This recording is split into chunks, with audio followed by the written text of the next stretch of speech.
Muscle mass is the great forgiver. Yeah, it can sort of absolve you of a lot of metabolic sin when it comes to traditional lifestyle. But this is one of the reasons why I approach the weight loss drugs that I mentioned earlier, Wegovy and Ozempic, as much as they have become a topic of obsession, and rightly so. The results are remarkable, but there are aspects of these drugs that are not appreciated, including the topic we're discussing now, which is the loss of muscle mass. That these drugs, a paper published in 2021 in the New England Journal of Medicine found that up to 40% of the weight loss that people experience on these drugs, even at a relatively modest dose, is coming from fat-free mass, including muscle and bone mass.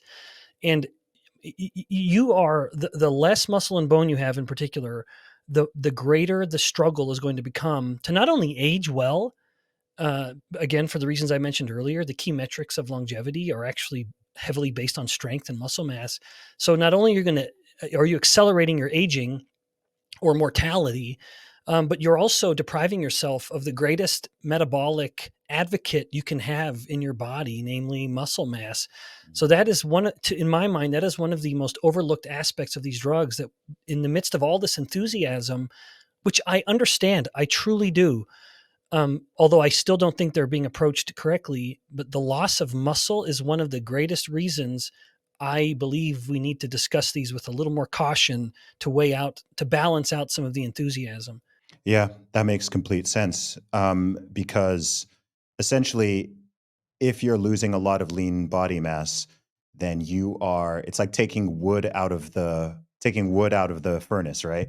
Um, because the more lean body mass you have, even when you're sitting on your butt doing nothing, even when you're lying asleep, whatever you're doing, you're going to be burning, you're going to be burning through more energy, burning through more calories. So if you take the wood out of that fire through through reckless weight loss or through using some of these drugs, whatever the case may be, then when you come off of them or you go back to eating normally, then you get this yo-yo effect. I mean, this happens Oh even yeah, without the drugs, right?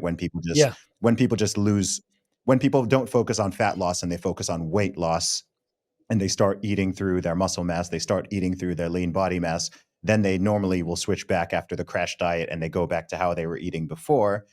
And actually now their basal metabolic rate has dropped. And so they tend to yo-yo back up yeah, because they're now not burning through this. So yeah. it it's a fascinating thing because I think in our worlds, a lot of this is somewhat obvious, but for the average person who does not look into this stuff or study it or Hmm. anything like that, then I think it's Yeah. quite mind blowing. It's easier to see it all in a much rosier perspective. But in fact, Zuby, I actually think you described a milder scenario, which is the traditional scenario Okay. with yo-yo dieting, where you lose weight and metabolic rate will come down, and then it makes it easier to regain that weight when you get off the diet. Again, I think part of the problem is when you're just focusing on reducing calories, you stimulate hunger, like I mentioned earlier.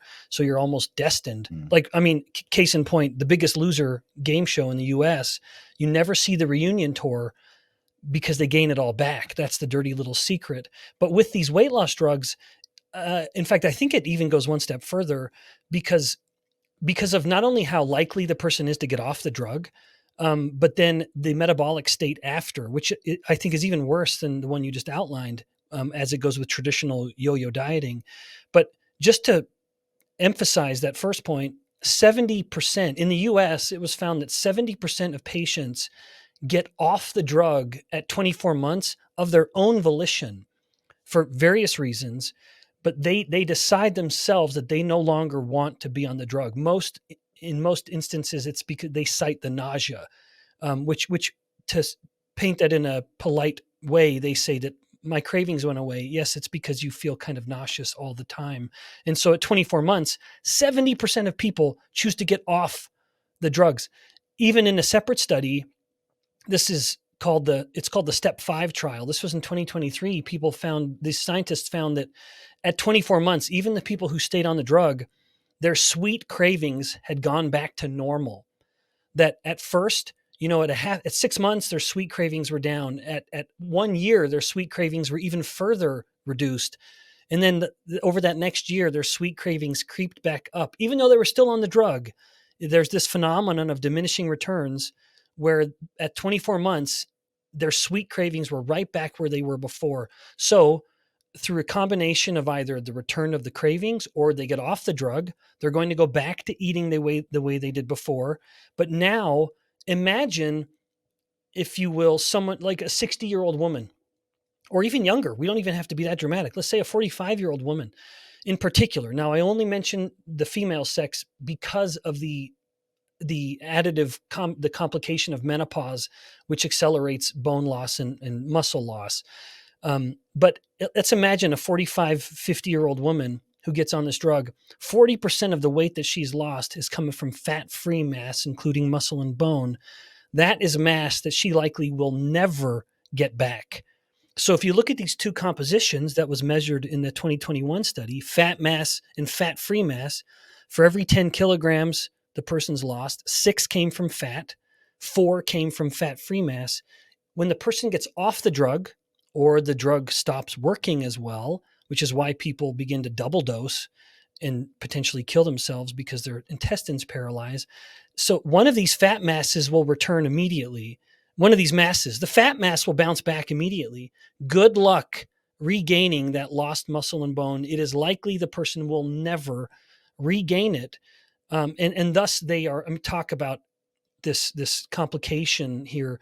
Yes, they have the reduced metabolic rate that went along with the yo-yo dieting scenario you mentioned earlier, but now they compound that with a potential irreversible loss of muscle and bone. Now, none of this is to say that I'm universally opposed to these drugs. I'm not. I actually think they can play a role. I just find that my voice ends up sounding so negative on the topic because there are so few people elaborating or elucidating the consequences, that I just feel there needs to be. This conversation is more nuanced than get on the drug and it'll change the world. Yeah, maybe, but not for the best, perhaps, that we just have to consider these other factors, that there can be a role for the drug, but I think the way it is being prescribed, how haphazardly it is, and without a focus on maintaining muscle. Everyone who gets on these drugs should leave their office with not only on the lowest dose, but with a prescription for weight training that we've got, and maybe a supplement regime. Here's your prescription for adequate whey protein with healthy fats. Here's your prescription for a certain amount of creatine to help with your workouts, and whatever else we need to do. We've got to try to offset some of the negative consequences, because we're only talking about the good ones within the whole realm of social media. And I understand those. I get the temptation to do that, but there has to be some voices that are saying, yeah, but, as much as it seems like I'm being a downer, I don't mean to be, but there is a nuance, there's a consideration that needs to be viewed when these drugs are discussed. Yeah. So if I extrapolate what you're saying, we shouldn't be shocked if there's a rise in things like osteoporosis over the next coming decades, because that's what Yes. it's looking like.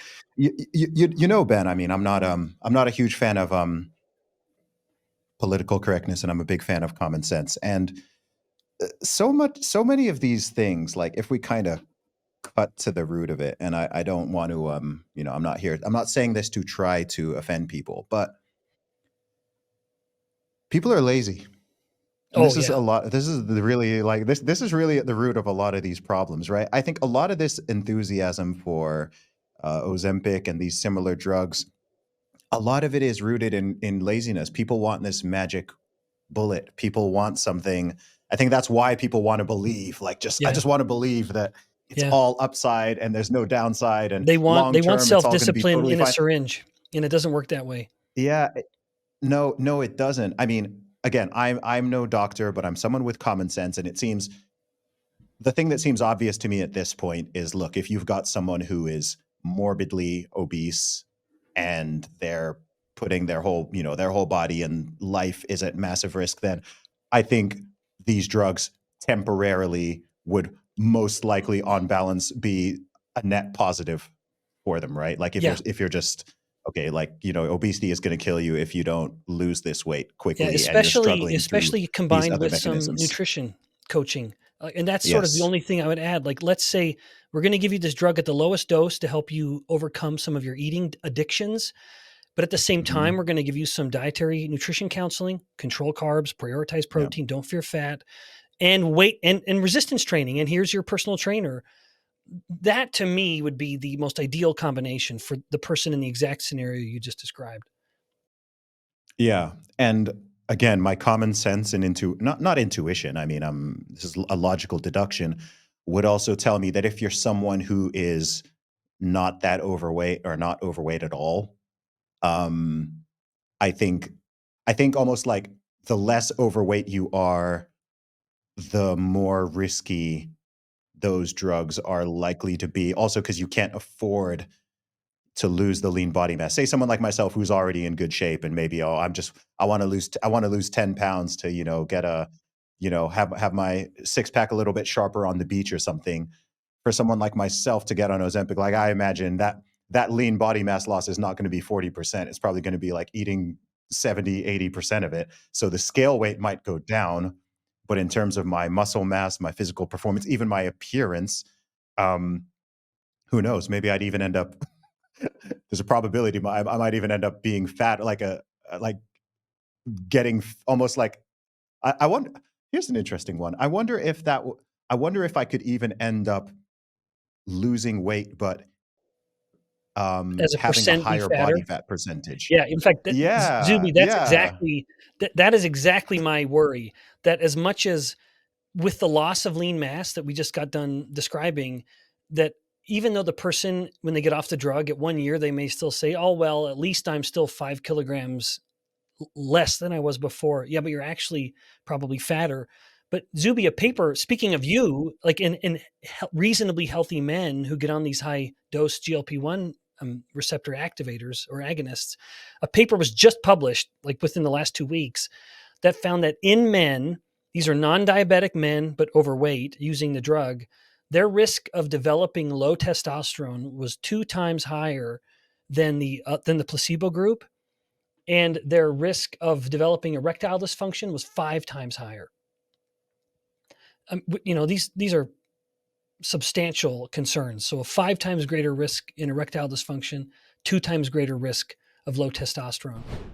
This episode is brought to you by Sambrosa, the best way to get your 8 hours of rest. If, like me, you sometimes struggle with nighttime restlessness and allergies, then Sambrosa Night Syrup could be a game changer for you.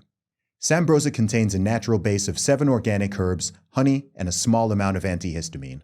It's effective and soothing with no harsh chemicals, no high fructose corn syrup, and no artificial flavors or dyes. I've been using Sambrosa for several months now, and I can personally vouch for its effectiveness when it comes to improving my quality of rest at night. I also love the fact that they're a family-owned company who share my values of faith, freedom, and integrity. My listeners can try Sambrosa today and get 10% off by going to sambrosa.com/Zuby10. That's SAMBROSA.com/Zuby10 for 10% off your order. Try Sambrosa today and wake up ready to embrace life's opportunities. Go to sambrosa.com/Zuby10 and try it out.